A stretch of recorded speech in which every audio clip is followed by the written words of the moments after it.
Hello and welcome back to Brigador.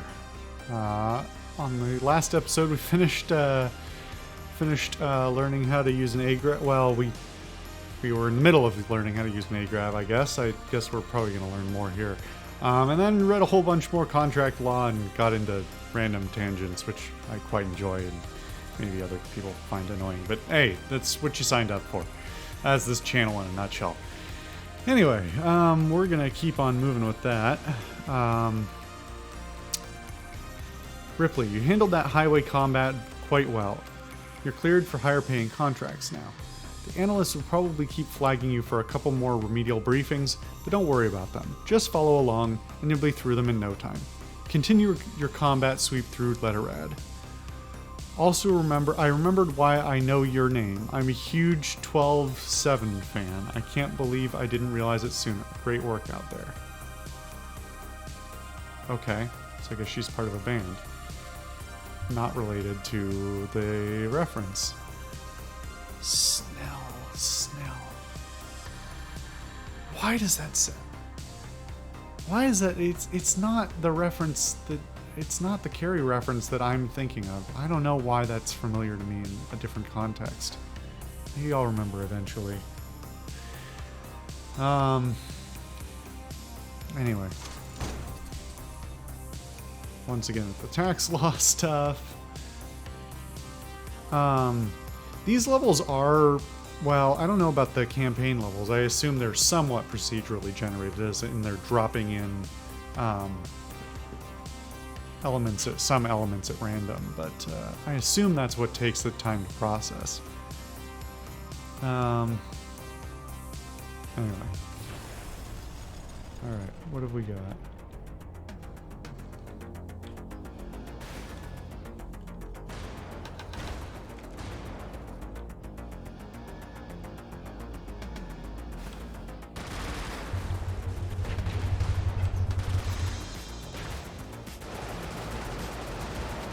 Alright, that's pretty handy.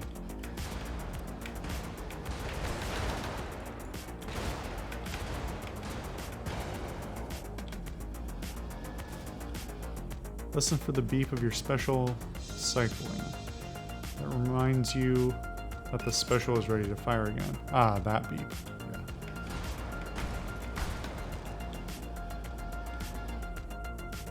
Oh, I don't want to use the EMP again. What? Unless you're telling me it works from that. Oh, it's a projectile.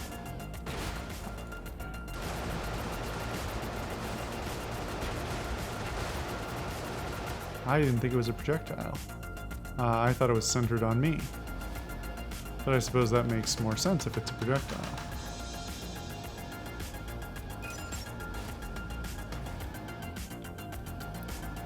See, in a lot of ways, I would not call this...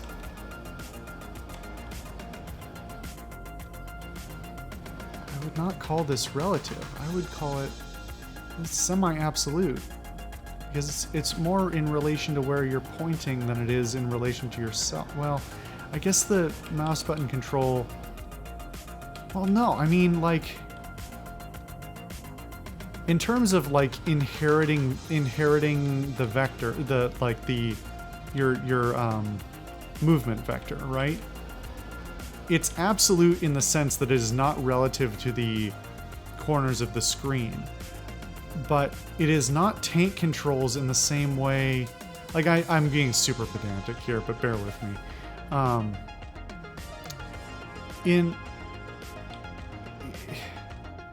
If it were screen, like, I understand what they're saying, that how one is absolute and one is relative. But this is not really, it's like weirdly, even though, yes, it is technically relative to, 100% relative to the car, it's not relative to the car, it's more relative to the cursor. Because, like, the cursor is really what's doing the control. Even though, to bring back the discussion I was having before about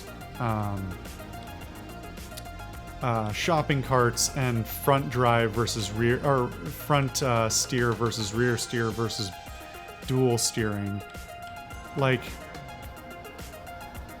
as far as what leads and what follows, it's really the reticle that leads, whereas in tank controls, it's the tank that leads. And that's partially because substantially because the turret is a separate unit. Motion, like, the motion of the turret is essentially entirely unrelated, whereas here, it has to be related because there's no turret. All factions employ suicide weapons. Identify them, but by their bright red searchlights. Oh, wow. I don't like that. Please back up, sir.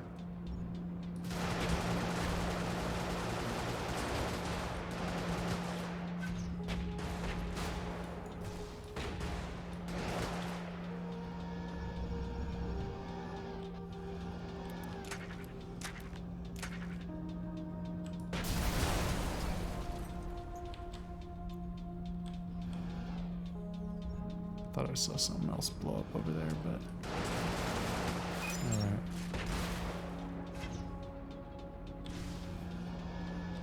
Oh, that EMP is super handy. Yeah, I don't have either of these kinds of ammo.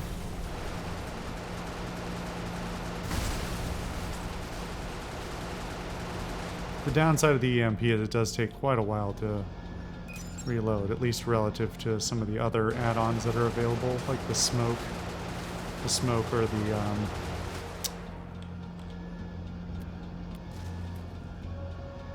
what do you call it?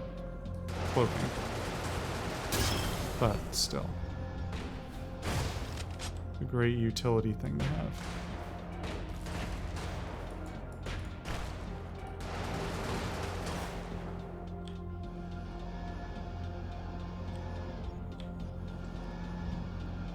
See, now that I've played freelance a bit, where you play multiple missions in a row and your amount of ammo carries over, like now I'm in the habit of, at the end of the mission, you know, trying to stock up as much as possible on ammo.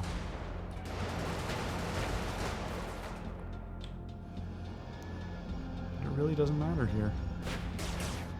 That won't stop me from doing it though. Oh, we've got one more depot. Hold on. Gotta make that money.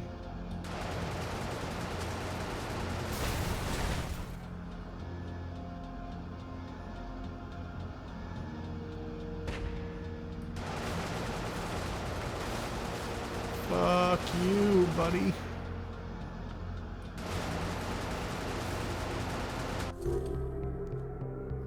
All right.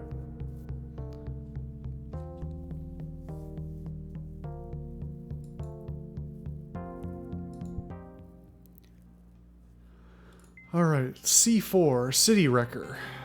Notice, the SNC contract dispatcher L. Ryston is no longer with our organization. Please report any non-business related comm traffic to your designated SNC Brigador Relations Officer.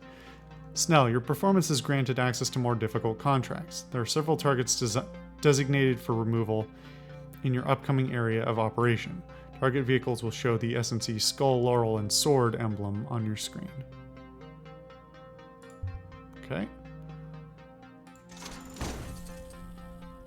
Some weapons and vehicles are much louder than others. If you find yourself getting swarmed by enemies, try using quieter weapons and make sure to avoid alarms. Yeah, we haven't even hit the alarm system tutorial, but man, if you set the alarm off, prepare to get wrecked. Track mark targets by following the crosshair icons on the edge of the screen. Yep. This is a...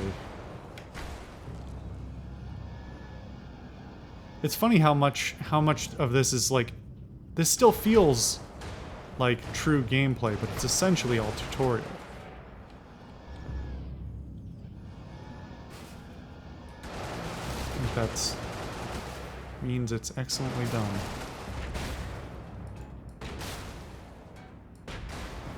Oh, come on.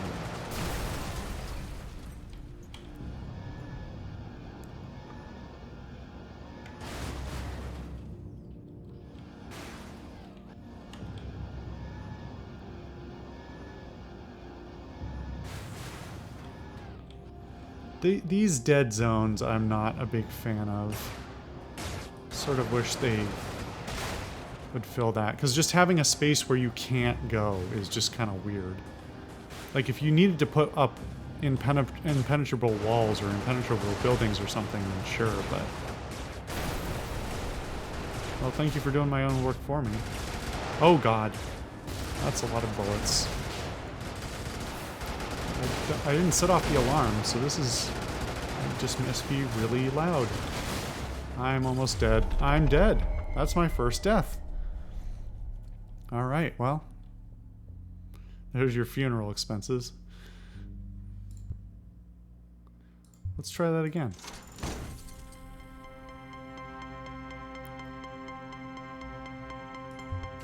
So this is a lighter, pretty light duty vehicle, relatively speaking. Low hull, medium armor.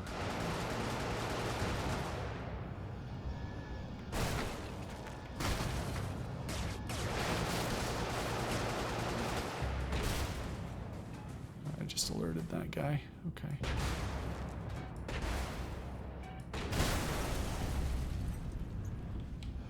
Alright, let's get away from there. So they're not tracking me. Just cut through this, you know, back garden, you know? Like we did when we were kids.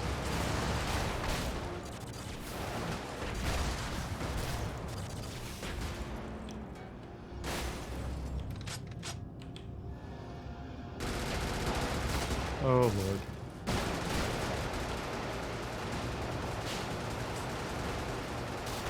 So I have to use the... That's another upside of the A-Grabs, or like intention of the A-Grabs, is to be more high mobility. So... Gotta learn to use that to my advantage, as well as learning the controls. I hear it.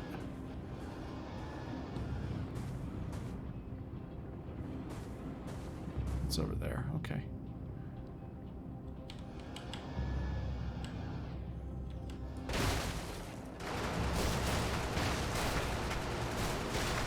Could just walk over there, but, you know. I've got guns. Why would I walk when I could shoot? Come here, buddy. Come here. Ah. Come on. There you go.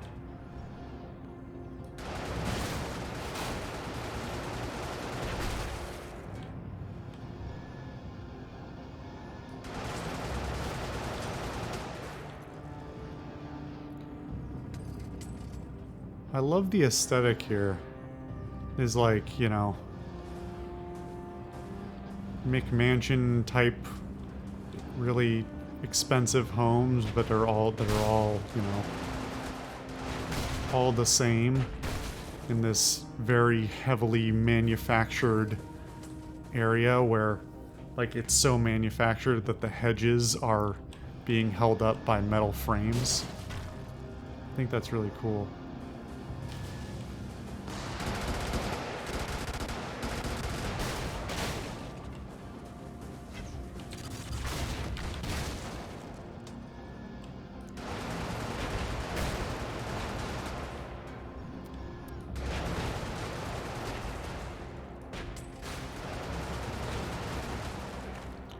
Alright, not bad.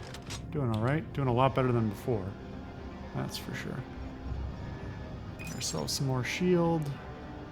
Looks like we've only got like one more depot and one more major enemy to kill as well, so.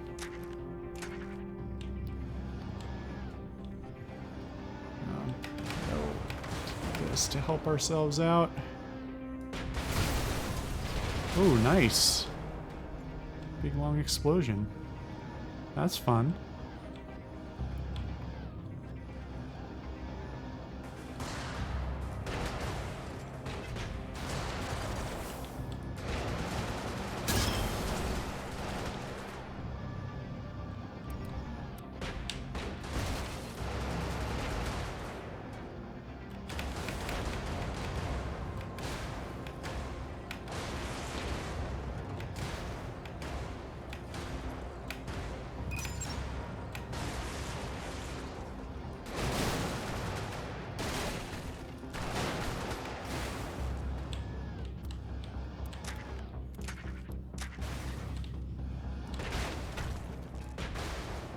Come on.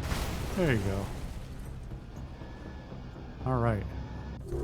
Not too bad. Some little glitchiness there. You see the debris outside of the level. Alright, not bad. Cool. Oh, looks like we have gonna start to have missions with multiple levels in them, so that's gonna be interesting. But you know what we're gonna do? We're gonna read the operations manual. Or are we? These look like they may all be things that we have seen already. Hold on.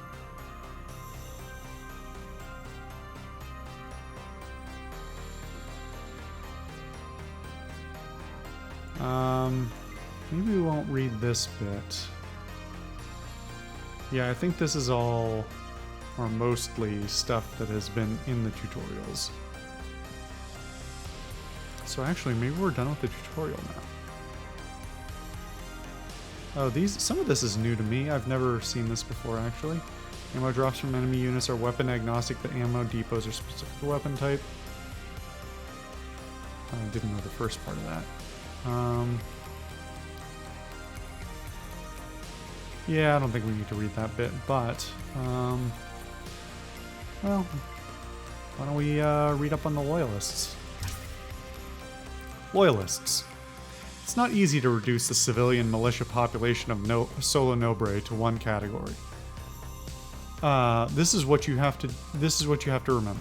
For all the high-flown rhetoric about hateful rebellion fought and won by insurgent anarchist forces that the rest of us have heard over and over again, most loyalists are regular people, or more likely, the descendants of regular people, who didn't want to stay down when the company stooges told them to lie there and take it. I've been down here for a while, and I've noticed there's a strange smile that people here give each other. They do it over everyday things, like the native colonial hybrid fruit at the back market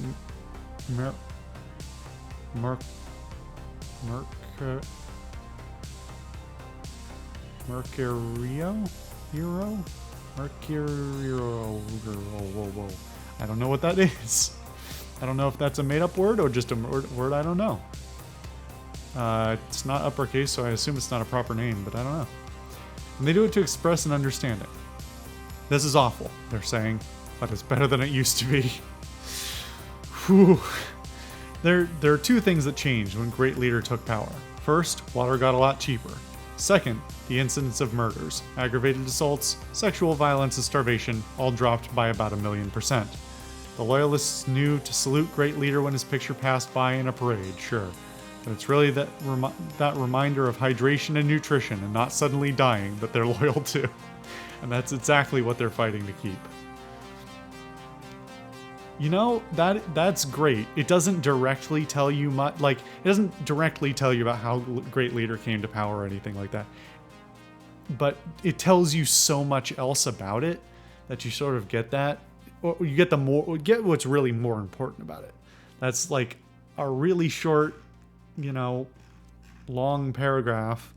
It's a long paragraph and there's a lot in there. Well done on that.